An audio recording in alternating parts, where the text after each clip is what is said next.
You want to talk about something crazy? That was nuts. I went on a trip to a different dimension. I felt like I was going so fast. It was like I was in a starship and all the stars were going flying by me. And I was like trying to fight it. And then I finally just said, okay, don't fight it. Don't fight it. Let it happen. Just let it happen. And then when I got to the end of my journey, I was there with a Jedi, and we had a very, I said, dude, I swear. And so I had this conversation with this Jedi Knight. I think it was Ahsoka Tano. And I Some of remember, this might be going into the podcast, by the way. Keep but going. that's fine. I don't care. This is an amazing story. So I'm standing there and I'm having this conversation with this Jedi Knight, and I'm thinking to myself, this is the most profound and amazing conversation that I've ever had in my entire life. I cannot wait to go and share everything I learned with everyone. And then I woke up. Then I woke up.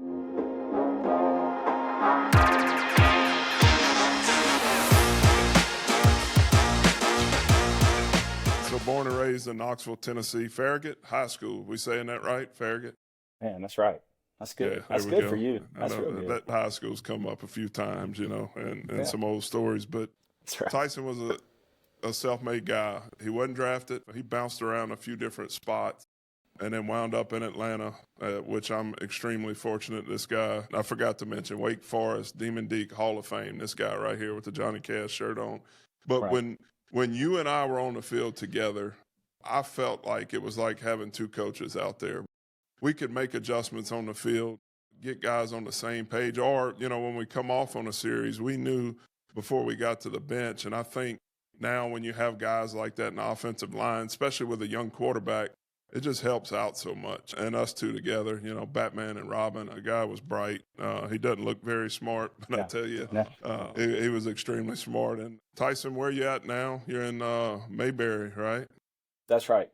We live in Mount Airy, North Carolina, which is where Andy Griffith's from. So we live in Mayberry. You being a free agent in Denver, tell us how that all went down. Were you there a whole training camp?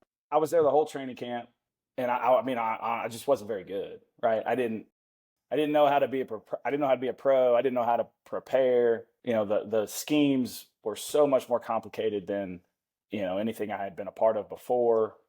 And at the end of camp, I got the boot. I mean, rightfully so. I mean, I wasn't very good. I bounced around, went to New York for a couple weeks, Chargers for a week. I got released, and then Denver ended up bringing me back. I think about week 8. I was unemployed for a few weeks there, the first half of the season. Got picked up by them late. I mean, like, I had to learn a whole playbook in a night, right, from protections and run game. And so when I got released and I went to New York, and they just handed me this big book, and I just stayed up all night and committed the protections to memory, committed what I could remember about the runs. So it's a funny story. So the day I got there, I signed my contract, passed my physical, and I went straight to a meeting room, right? About halfway through the meeting, some guy walks in and hands me a playbook. And the meeting was over 20 minutes later, and then it was like, throw your stuff on. We got practice in 15 minutes. And I'm like, well, that's okay. Like, I'm just going to run a card anyway. That's what I'm thinking, And so we go out there, and, we're practicing and we're doing our thing. And at the end of practice, Tom Coughlin's like, ones versus ones.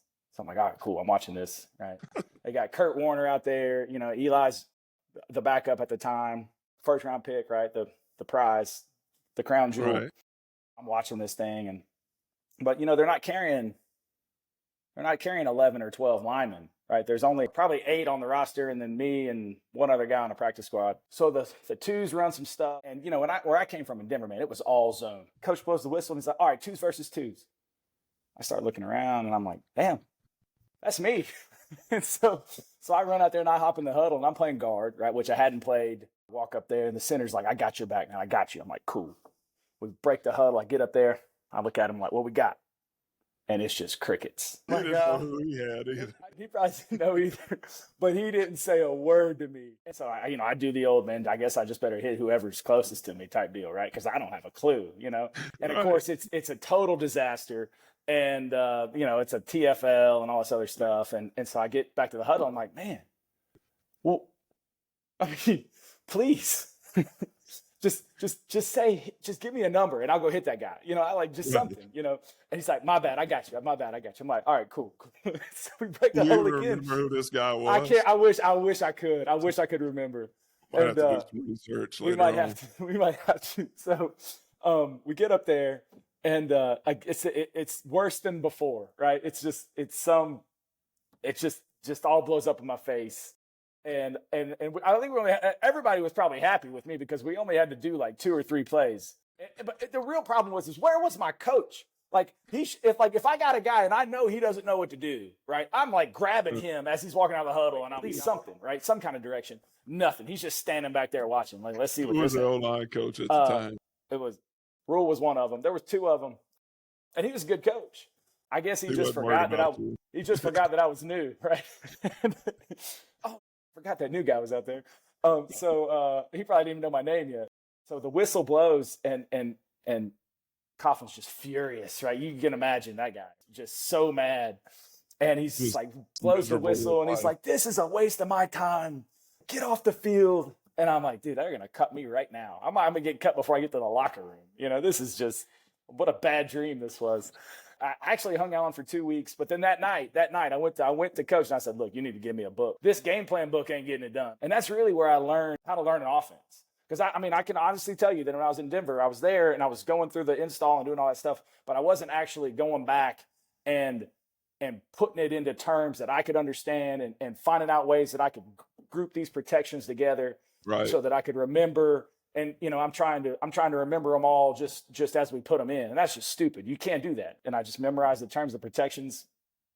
That's crazy. I remember Gibbs used to always talk about, what motivated you. Was it, the opportunity for success or the fear of failure? Fear. And the fear of failure made you learn that playbook. Fear is a powerful motivator. I mean, there's no question about it, right? At Wake Forest, you were I played guard and tackle at Wake. We ran no huddle the whole time I was at Wake. Me and the center never came off the field. And so half the time I didn't know what position I was going to play. Like I just looked over and whatever kid came in, y'all swapped side. We were rolling subs in and out, and me and the center stayed in the whole time. And so a new left guard would come in, and I'd just kind of stand around and look and say, okay, I'm going to go play right guard. And then I would move, and I just moved around and played a bunch of different positions. I wasn't very good at guard. My hands weren't nearly fast enough at the snap to be good at guard, right? I mean, like you got to go right there, right now, right? In the run game. And I know what, Tyson, what I was saying for you later on in your career and our time together in Atlanta, one of the things you were really good at and you really worked on was, your hands flashing and giving a guy a false read. And you see the tackles that struggle today and the pass rushers, they're working those hands. You got really good in your career at giving that defensive end a false read, showing him something, taking it away from him. And I think that wound up being one of your strongest points in your career. Well, what I tried to do, Mud, was I tried to what does this guy's number one thing that he likes to do, right? Is it the long arm to the slap? Is it just a chop? And then I would give him something. What he wanted to see. What he wanted. This is what he wants to do. And I would give it to him, and then I would take it away as fast as I could. And, that usually worked for about a half, and then, they adjusted, and then it got way harder at the end. But 2 weeks of trying to play guard in New York, got released, went home for a week, and ended up out in San Diego with Mike T. Burner doesn't even remember me going out there. If you ever have him on here, that's how memorable I was. We were teammates for a week, and when I told him that one time, and he was like, "Man, you weren't out there," and I was like, "Yes, I was." He has no idea I was out there. Long enough to get a practice squad paycheck, back home to Tennessee, and I was like, man, I was thinking, I guess this is probably it, right? How many more teams are going to just bring me in for a look? And then Denver brought me back. I stayed there for the rest of the year. I actually got bumped up at the end. It looked like we weren't going to make the playoffs. You know how they do at the end of the season. They get rid of some veterans at the end. Yeah. They bring those guys up, and but they made sure to wait so that I didn't get enough years towards the accredited season, right? Just 2 games, and then the playoff game doesn't count. So I was on the roster for the last 2 games of the season, and then we went and messed around and made the playoffs. and we went to Indianapolis, and Peyton Manning absolutely torched us. It was No, we got that was Greasy was a quarterback in Miles Denver then. Plummer. We were good, right? I mean, we had Al Wilson playing linebacker. He was good. Tennessee Tom guy. Tom Nalen playing center. Dan Neal playing guard, even though I think Dan got hurt towards the end of the season. We weren't bad, and Right. we just Those guys were legendary, man. Yeah, Big George Foster. Yes, the cold towel on his neck. Right when we got to Atlanta, and I was on the practice squad in Atlanta that next year. We turned the tape on, and Denver was playing in Miami, and we turned the tape on, and I'm like, and here's George Foster standing out there, and he's got something And they were white. playing them, y'all. It was one of the first games. It was like opening weekend, right? It had to have been close to 100 degrees down there, and the humidity. I mean, I can't imagine. I'm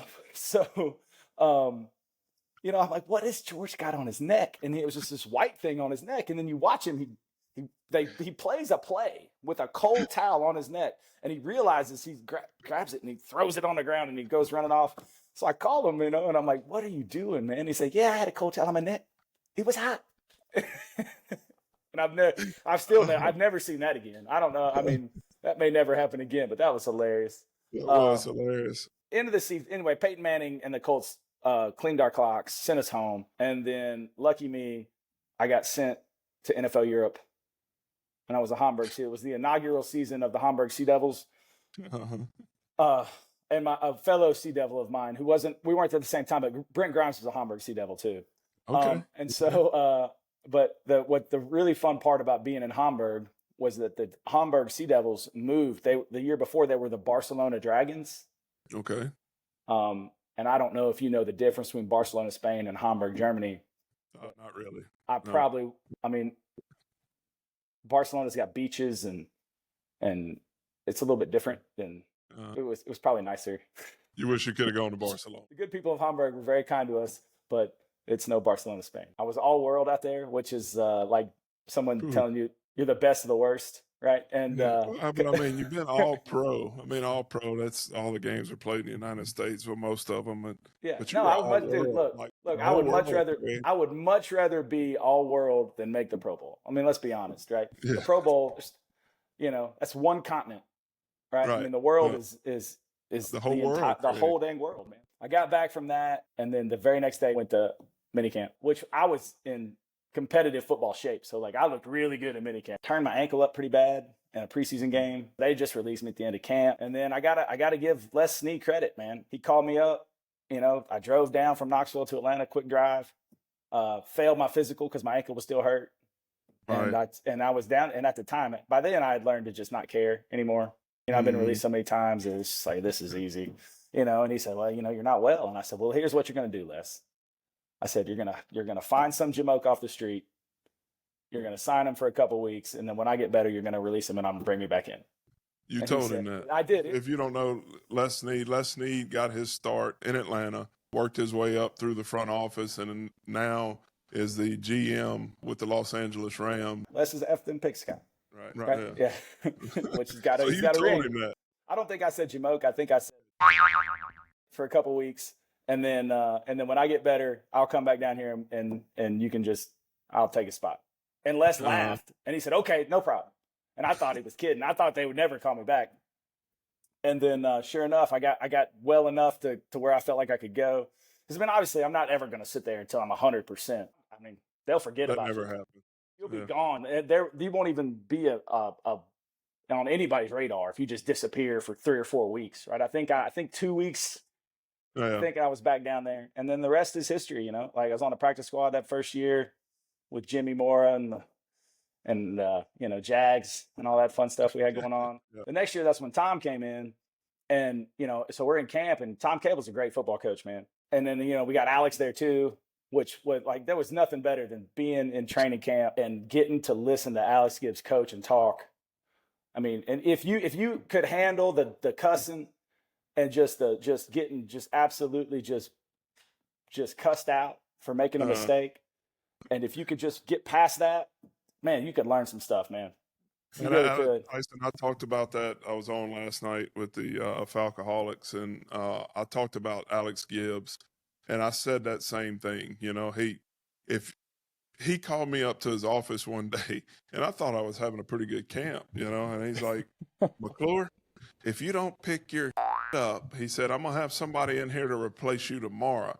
And he knew how to That's motivate right. guys, Yeah. how to create a little bit of fear in you to get a Yeah. little bit more out of you. But he also taught us so much. His start was with Woody Hayes at Ohio State as a defensive back coach. He learned the game from that side of the ball. And what he taught us and the techniques and the drills we used to do was just unbelievable. But you were going to get a cursing, Oh you yeah. know. But Tyson, I don't know that's if you remember. You remember the one practice where he chewed me out. I think I snapped it early. I don't remember what it was, and he's hollering on me, McClure, you're about a dumb. You're about a dumb. yeah. You got Right. to snap the ball when the quarterback calls for it. So the next time, I don't know, I did something to piss him off. I snapped it early again on purpose, and he jumped me. And I've never been so mad in my career. And I cursed right back at him, and he loved it. He started laughing. That's what he wanted. He wanted to Right. see who would fight back. Tyson also talked about, he'd bring us in on Thursdays or Fridays, and it might have even been before a Saturday walkthrough, and talk about life, talk to guys about what are you going to do when you get done playing. I remember him saying, you're not going to go sit at home. He's like, your wife's got a schedule. She's used to doing her thing. And if you go just sit at home, it's not going to go good. She don't want you at home. You're not going to want to be at home. No. So, No. he was hard on us, but he also talked about life. That's right. He still, it didn't matter who you were. It didn't matter how much money you made. He was going to tell you exactly what he thought, and it wasn't going to come out all, rainbows and all. I mean, he was going to tell you straight up that you were. And Tyson, the thing about him, I don't think it goes on anymore these days. Alex didn't just coach the offensive line. Nah. He coached the running backs on, one cut, get it north. He coached them on what their read was. He coached the quarterbacks on the fake and the bootleg off of it. Yeah. You asked me about influential coaches. He was one of them. But I had so many coaches, right? There's no way to say. Now, I think honestly, I got my go F yourself attitude from him more than it, because I mean, once I learned, if I could look at that mean little and tell him, hey, get out of my face, right? Then I could say it to anybody. Al Miller in Atlanta, when I first got there, I was drafted in the 7th round. Was a Louisiana boy, and he kind of took me under his wing. Literally, he gave me the name Mud Duck. Right. He gave you everybody had a nickname for Everybody. Coach Al Miller. That's right. Yeah, your nickname was Big Bear. He called me Big Bear. And, like Tyson to this day, I don't know if he really knows what my first name is. He only calls me Mud Duck. I talk to him on the phone, and it's Mud Duck this, Mud Duck that. And he wanted me to name this podcast, what was it, DuckTales? Is that what it was? Mud DuckTales. Mud DuckTales. There you go. Yeah, that's just a way better name. It's a way better name than the Snapback. That's stupid, but whatever. Sorry, if that was Heidi's idea, I'm sorry, Heidi. But Mud DuckTales is way better. We might have to partner up, and we can name the partner podcast Mud DuckTales and Big Bear, Mud Duck and Big Bear. And Al Miller's story. This is funny, right? So when Al was the strength coach, I was still on the practice squad, right? And then I was only there with him for that first year. Al was country, right? The season's over, and I had been on the practice squad the whole year. He says, I'm in my little after end of the season meeting. Go see Al Miller. Go see whatever. And he's like, Big Bear. And I'm like, yes. He says, you got all the tools. And he said, you can run, strong, smart. I said, oh, thank you. Well, I'm like, just keep them coming, coach. Yeah, I mean, I'll take all the compliments you want to give me, And he's like, and he leans in real close and he goes, don't go pissing on the old campfire. and I just went, because I'm from East Tennessee. I've heard all kinds of crazy, and I've never heard anything like that. I don't know what that means. And I'm like, yeah, okay. And he's like, you follow me? And I'm like, yeah, of course. And then I'm like, hell no, I don't know what is he talking about? I have no idea what he was talking about, And so, but I just said, yes, sir, thank you. Yeah, I got you. Don't go pissing on a little campfire. I got whatever you say. Well, he had some sayings. Like, it was Boy, that boy there, he's stronger than 10 acres of garlic and sure as grits of groceries. You know, he had all those Oh, he sayings. said it all. Yeah. And Tyson, just an unbelievable guy. I can remember uh, before game, he had a little canister, and I don't know if you remember this. It was called Growling Dog, and he might have stopped using it when you got there, and it said it on the label was Growling Dog. Well, he's going around to each locker and tapping the guy on the shoulders, and guys are opening their mouth like a little bird, and he's putting one scoop in their mouth. And he gets over to me, and I didn't know what to do. I didn't know what it was he was giving us. And so I opened my mouth, and he goes, "Here you go, my duck." And I'm like, "All right, coach." I took my Growling Dog because everybody was taking Growling Dog, you know, and you had Right. no Yeah. choice with Yeah, Coach no Miller. choice. So, That's right. you know, just to let everybody know, so Tyson and I would sit together in our meeting rooms, in our offensive line meeting rooms, and me, I was a coach's son. You know, I was never going to buck the system. I was going to do everything that the coaches wanted. If they told me to go hula hoop and stand on one leg, yes, sir, I'm going to be hula hooping. So Tyson wasn't that way, you know. So if we, if we would be in a game plan, like an install meeting, and they're putting in a protection or they're putting in a scheme, and, you know, I didn't think it would work, I would kind of tell Tyson, you know, man, I don't think this is going to work, knowing the whole time that when I'm telling him this, that he's going to stand up, or when you saw his hands come up, he would just point blank say it. This ain't going to work. We can't block it that way, you know? So I used Tyson Yeah, to help speak for the group, and we worked good together. that's right. You Yeah, know, like good some time. people would call that being a coward, but I mean, you're just being you, man. You know, whatever. But you always fell for it, you know. I might be smart, but I'm not bright. You know, there's a difference. So going into that, Tyson, and you're talking about you weren't scared to tell anybody your true feelings and how you felt it, whether it was scheme or, you know, how guys were getting treated.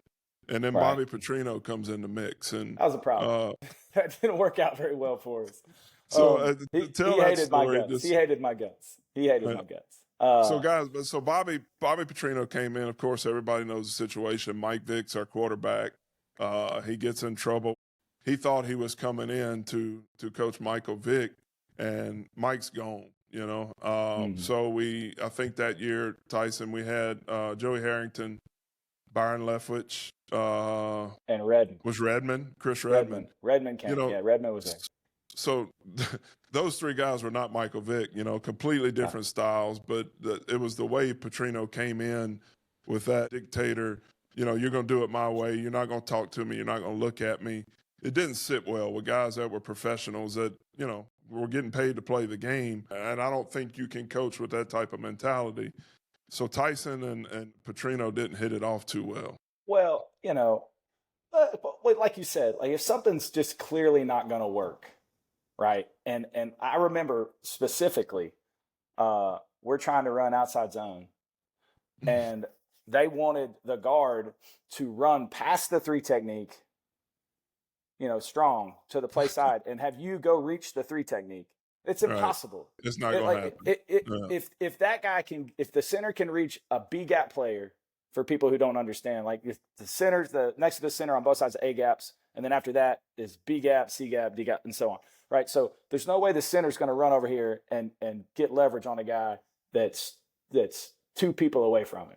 Right. So and like you talked about earlier, you could do it in a college game, you know, because you're going to play guys that aren't as talented. It'll work there, but it's impossible. Well, because who's the best athlete on the field, and because that was Sap, right? So just imagine Aaron Donald, right, or J.J. Watt being a 3 technique, right, or your buddy Booger, right? It's just it's impossible, and this is how they're installing this run. I was like, you know, and then I got you next to me going, I ain't gonna work, man. I ain't gonna work, you know. And so, and I knew it wasn't gonna work, and it was awful, and it didn't work, and we were terrible.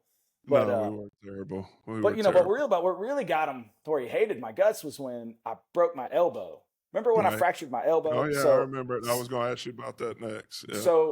So we were down there doing a goal line drill, and I'm running off the ball trying to block somebody to my left, and my good college buddy Ovi Mahaley runs right into the back of my arm, and just exploded my elbow, right? And it was go over to see Lil Medlin, right? And Ron Medlin was our trainer at the time, and I was like, I said, man, I hurt my elbow, man. I don't know what I did to it. He was like, I got you. because when you don't have a guaranteed contract, you don't want to miss anything, right? You're like, I got to be in there, Absolutely. Yeah. And so I go out there and he tapes it up, and the very next play I run out there and try to use it, and I'm like, oh nope, that ain't gonna work, and so that tape didn't fix it, and so for the rest of training camp, I couldn't use my arm. I remember. I mean, I couldn't use it, and I'm standing there trying to block Grady Jackson with one arm. Hey, but Grady was the best practice guy to go against in the history of the NFL, right? He was, or Babs. Babs knew how to practice, man. And Rod Coleman knew how to practice too. But absolutely, they didn't want you to put your hand. If you don't put your hands on me, I won't put my hands on right. you. Let's just use our feet, get where we need to be, right, and then we'll be good to go. It was awesome. But so for the rest of training camp and every game, and then they gave me a big brace that locked it into place.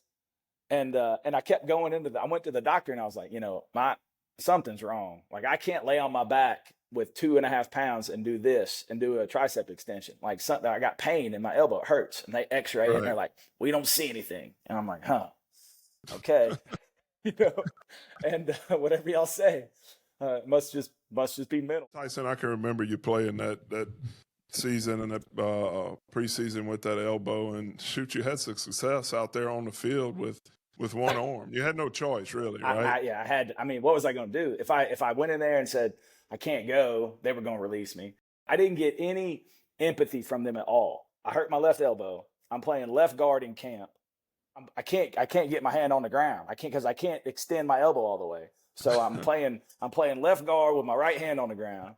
And we're in a goal line drill, right? And some of our goal line runs didn't make a lot of sense, right? They're asking me to reach a guy who's way over there, and I'm running out there best I can, but I can't use my left arm. And so he gets it's probably Babineau, he gets in the backfield, makes a tackle in the backfield, and Mike Summers, our O-line coach at the time, right after this guy makes his tackle on me, asks me if I know that this is a live drill.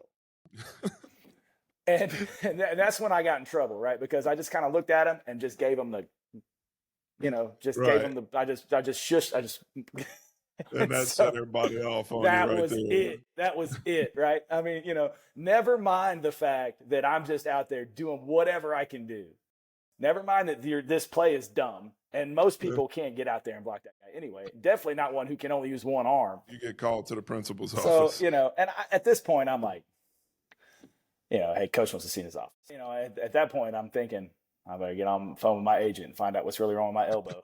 Because you're not running me out of here. Like, if my elbow is hurt, I'm not going to pass the physical anywhere else. So I thought I was gone, right? And I get up there, and he's like, why would you think that it's okay to wave off your O-line coach in the middle of practice? And I just looked at him and I said, well, that was probably not the thing to do at the time, coach. And I said, but honestly, I just didn't really appreciate the comment. Like I clearly understand what we're trying to accomplish here, and that this is a live drill, right? If you want to coach me, tell me, hey, your first step needs to be a little bit more lateral or something, right? Don't give me some BS line that, you think the head coach wants to hear. Well, yeah, you're trying to embarrass me in front of everybody. Like, I'm not already embarrassed enough that the guy made a tackle in the backfield, but but somehow I got out of that meeting. I still had a job. I've talked before, about you and I, and even, other guys, how GMs, they go draft guys, and they show up in our meeting room, and we would know within 2 or 3 weeks, this guy ain't gonna make it. No question. No question. He doesn't have it mentally. He doesn't have it, his work ethic. This guy will never play in the NFL. And, I can remember having conversations with you, but, it's a draft pick, or it's a guy that they threw their name out or put their everything on the line for, so they're going to give him more opportunities to go prove that they didn't mess up that draft pick. That's right. I don't understand that part of it, and and maybe some GMs do it different, but if I was a GM, I would go into those meetings, and a guy like you, a guy like me, and ask my opinion of a guy in the room. And we never got asked. And no. You got guys. Not me, right? I mean, I was still trying to make it, right? I mean, but now when we got older, Yeah. and I was more established, yes, for sure. But a guy like you, I mean, you've been running that room for years at that point. And I was You know? really talking about older. I'm not Yeah, going to throw yeah. names out there, but we knew guys when they were drafted, he's not going to play. You know, he'll never play. No, no. And I've actually But, I was wrong once because one of yeah, those guys went on to have a decent career in other places, yeah, you know. absolutely. Yeah. But, you know, I didn't Hey, see it hey, coming. I didn't hey, see we're it going to coming. throw his name out there because we're going to get him on here. Joe Holly, y'all. I'll tell y'all, Joe Holly came in, and Joe, I don't know if it was just a shock to him how everything worked, but Joe was just the most miserable human being. Looked like he hated football. Looked like he did not want to be out there.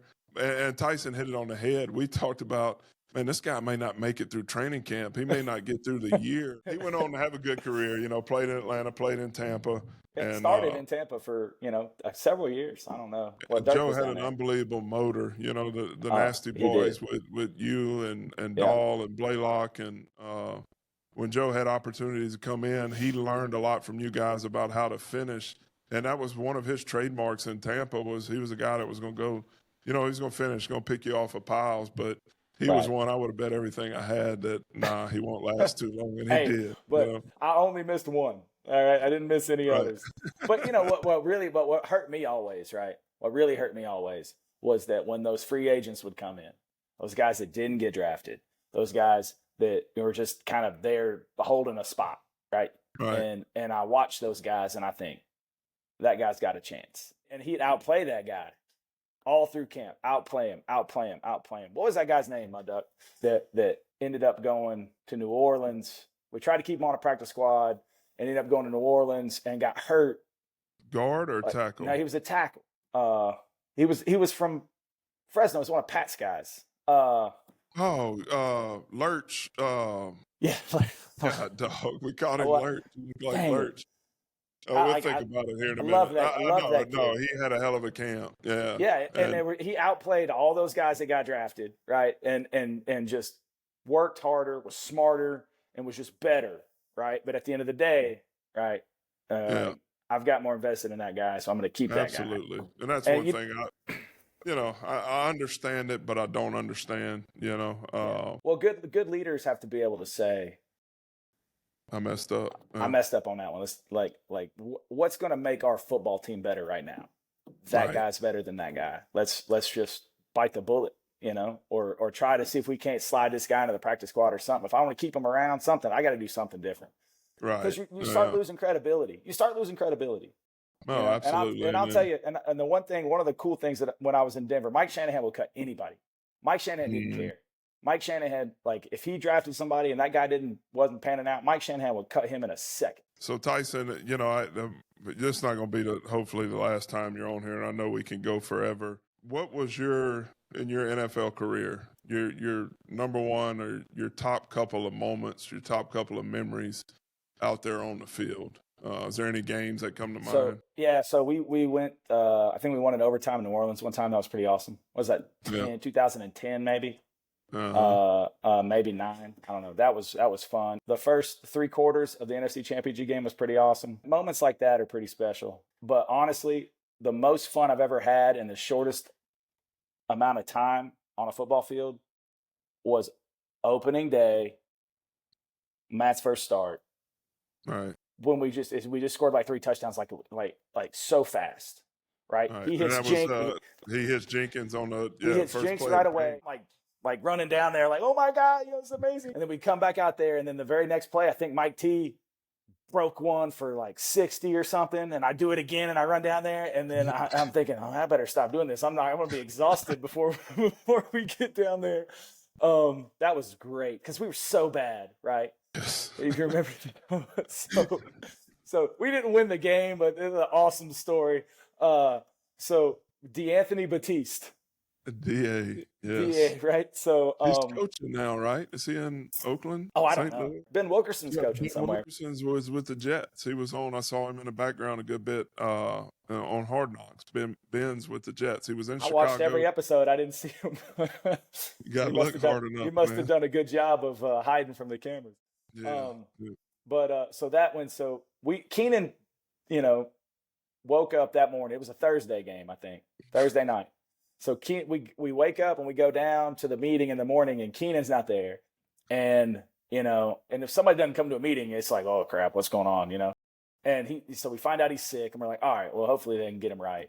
And then I remember we walked out, because we used to ride together. We walked into the training room together, and immediately both of us looked to our right, and Keenan's got a blanket on, and he's laid up in the training room under a blanket like this with a beanie on, and I'm like, that doesn't look good. So I can't imagine how sick he had to have been, right? Because like you're gonna go, right, unless you just absolutely can't. So he must have felt horrible, And so, but he stayed and stayed and stayed, right? And then finally, nobody really knew what he was gonna do, And I can just imagine the tug of war in his mind, right? Like I'm gonna do this. I can do it. I can't do it. I feel terrible, Finally, I think Medlin goes over there and is like, hey, he probably said it like he's probably said, hey, yo, you need to get up and figure out what you're gonna do. And so Keenan gets up and went home. Right? He said, okay, I'm sick. And he just left. He just went home. Well, then all of a sudden, Mike Summers walks up to D'Anthony Batiste and says, starting at right guard. And I'm sitting right next to him, and I'm like, I hit him, and I'm like, let's go. What am I supposed to do? Well, I don't want to go. I won't look at me like, we're. And so, because he had a good career too. He could play. No, he was athletic. And so then his whole, like you could just see it on his face, right? Like everything changed, right? And he got so amped up, and he was doing clap push-ups in the floor. Remember, it was nuts. It was nuts. And then we go out there and the game starts, and this dude is running around like 15, 20 yards down the field, just like a dog, just chasing people, right? And then about midway through the second quarter, we get in the huddle, and he looks at me and he goes, so tired. And I'm like, well, damn, what do you think was going to happen? Oh, absolutely. I remember Tyson, my first time going at LSU, going to run, our conditioning was gassers. And I just got there. And I didn't know, we never ran a gasser in high school. So those first 3 gassers, dude, I was getting it. And the older linemen were looking at me, and they were telling me, like, dude, you need to slow down. You're making us look bad.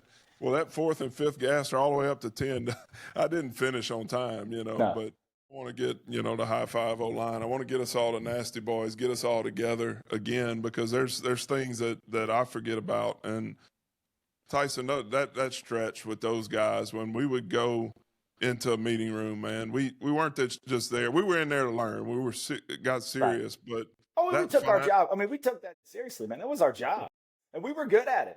But we also knew how to have a good time.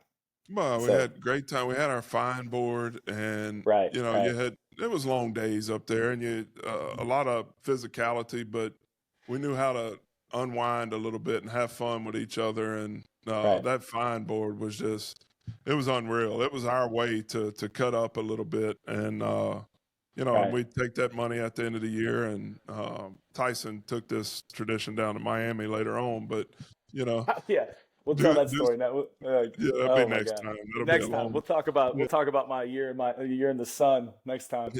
But what I missed the most about the game, Tyson, when I retired, and I'm sure you're the same way, is in the locker room after a big win, you put in that week of work, and go sit down with you guys, and for me, put a dip of Copenhagen in and just sit in that locker room and enjoy those moments. I miss those moments. I miss hanging out with you guys in our O-line meeting room, and just the times we had, and the stories we made. Just a good group of guys. And I tell people all the time, we were that nasty boy group. We were good on the field, but we were even better off the field. As dudes, we got along great. We loved being around each other, and that's what I miss the most about the NFL, and the paychecks. Other than that, those paychecks were nice. Those were nice. Tyson, I don't know if you watch, but I absolutely love it. Jason Kelsey, I think our careers kind of mirror each other. We're built the same, wear the same number. I watched his Amazon documentary, and I just respect his approach for the game. and the way he handles it. And I love stuff like that. Like you talked about Hard Knocks, watching Hard Knocks. I live for stuff like that now because it brings me back to the locker room a little bit. But those two guys, man, they timed it up right with that podcast. And it just brings me back to the good old days. Have you been watching any of the Kelsey brothers? Yeah, I've watched a little bit of it. It's hilarious, right? Because they have, they're brothers, right? And so they have that good rapport. It's like watching Peyton and Eli, it's just like that's hilarious. Yeah. And so, but hey, man, Travis is playing with fire now. He needs to be careful. Yeah. I don't know him, and I've never met him, but damn, this dude. I appreciate swinging the bat, and he took a big old cut at it, but I don't know. He's playing with fire. I hope they live, have a fairy tale, live happily ever after. But be fantastic. Tyson, if he, like he said, he's got paparazzi following him around. We will see so many Travis Kelce jerseys burnt by the Swifties. My daughter's a Swiftie. She loves Taylor Swift. Right now, she said, Daddy, mine and your worlds are colliding right now. Football and Taylor Swift, they're colliding all right. I hope it works out, but it could be tragic for the poor guy. Dude, he's under the microscope now, man. It's whew. No thanks, He man. is, yeah, for sure. And then, before we go to the last topic, we'll talk about one of our guys, Matt Ryan. Right. I get asked right now, you look at Desmond Ridder and the struggles he's having right now early. And I tell people all the time, I look back to Matt Ryan when he was a rookie. Right. We knew he had it, We had a hell of a running game. We had a hell of a defense. But Matt understood. He had an understanding of the game. He had an understanding of timing, when to get the ball out. Yep. He had some pretty good receivers. So I think, for me, comparatively for Desmond Ridder, he's got a long way to go. And I think he's got to start making some improvements pretty quick. Because I know you realize that I realized that Matt was pretty special early, and he just kept growing. In my opinion, Tyson, Matt Ryan, he needs to go in the Hall of Fame. I think that the man's going to need a gold jacket in his closet one day. There's no question, right? He had a perfect passer rating in the Super Bowl, or a damn near perfect passer rating in the Super Bowl, right? Right. And they lost, right? In epic fashion, right? Yeah. Is that, why? You can't blame that on him. No. If they win that game, right, like they should have, the narrative's completely different. Is it even a question that Matt Ryan's going to the Hall of Fame? It's not. Not in my mind. Just look at the numbers. Look at the numbers. Drop the snap, right? That was the one thing he did in that game that was a mistake, right? Yeah. And then he tries to throw the ball to Roddy. Roddy's on the emblem in the middle of the field, right? Slips and falls down in his little slick right there, and it goes right past him and hits the guy in the chest. And that that happens. That there are dozens and dozens of teams every year, right, that are good enough to make it, that don't, and it's just a bounce of the ball here, a bounce of the ball there. So Tyson, man, I appreciate you coming on, and I've been looking forward to this episode. You gave me the shaft last week, and you've got kids. You were in Green Bay, and dude, I forgot to tell you. I got to tell you this. You sent me. Tyson was in Green Bay, Wisconsin this week with his son, trying to go to a few venues and let him experience that, but he couldn't have been there at a more perfect time for me. And was that from your phone, that video? Yeah, that's my phone. I'm in Detroit watching the Falcons, and we get back to the bus, and I didn't even know the Saints had lost. I thought they had won the game. They were up 18-0 at half. I did see that. Well, Tyson sends me the video of the groupie, the Saints kicker missing wide right, and it's like the best angle you could possibly get. He's worth the trip. I don't know if you've even seen it. I've been messing with Saints fans so hard. That video, last time I checked, it's got like 2,000 views on it. But it's just, I used awesome. It. I hope you don't hold it against me. It makes me so happy. It was perfect timing. Well, you hate the Saints as much as I do. It's just. But hey, but I'm surprised that my video was so. Do you know how many beers I have to drink to go sit in the stands of an NFL football game? I mean, like, it's amazing that it's not as shaky, as it could have been. Because Oh, it was awesome, man. like, I can't stand crowds, and it's just like I'm like, oh my gosh, I can't believe I'm here, Yeah, And the leg but space was probably not great for but you my either. son loved it. He was Oh, so mad the whole time, right? Because that's all I talked about. I was like, look, I don't really care that much about the Packers, but I can get behind cheering against the Saints. And so he's like, yeah, Dad, yeah. As long as the Saints lose, it's gonna be a good day. And I was like, damn right, buddy. And and then he's pissed, right? The whole 3/4 of the game, he's just kind of looks mad, right? And I'm like, we're supposed to be having fun, it's okay, it's something that happens sometimes. And then all of a sudden, it was just like, and it was over and they there we lost. I was go. like, that's awesome. So, man, I appreciate you coming on. This will be the first of many episodes with Mud Duck and Big Bear. One of my favorite guys of all time, guys I spent a lot of time with, not, talking about life, competing on the field. Tyson, I love you like a brother, man. And Love you, Mud, man. I appreciate you having me on. And hey, yeah. this is a first class production. Oh, thank you. Heidi's really Yeah. doing a great job back there. She's You gonna know, look for a raise now. for So for every great podcast, there's a great producer in the background. You want to talk about something crazy? That was nuts. I like, so, my doctor told me, he was like, I said, so what are my restrictions? About a month after the surgery. And he was like, no restrictions. I was like, no restrictions. He was like, yeah, just listen to your hip. Your hip will tell you if you do something, that makes it hurt or whatever. All right, cool. So I started playing basketball, and I was good with basketball. It never hurt. No, it never hurt. Ever hurt. Never. And so then I was like, man, this is awesome. I'm a walking miracle. I never thought I would be 100% just able to do anything I wanted to do 6 weeks after I had it replaced, right? I just never dreamt it would be that fast. And so I said, you know what I'm going to do? I'm going to start stretching. I'm going to try to get some range of motion and see if I can't, stay limber, because that's, getting stiff sucks. no, it does. Yeah. And so I go to the gym, and I'm like, hey, I want to stretch. Let's, and I want to work out a little bit, and just try to stay young, even though I'm not anymore, And I'm like, let's do a goblet squat.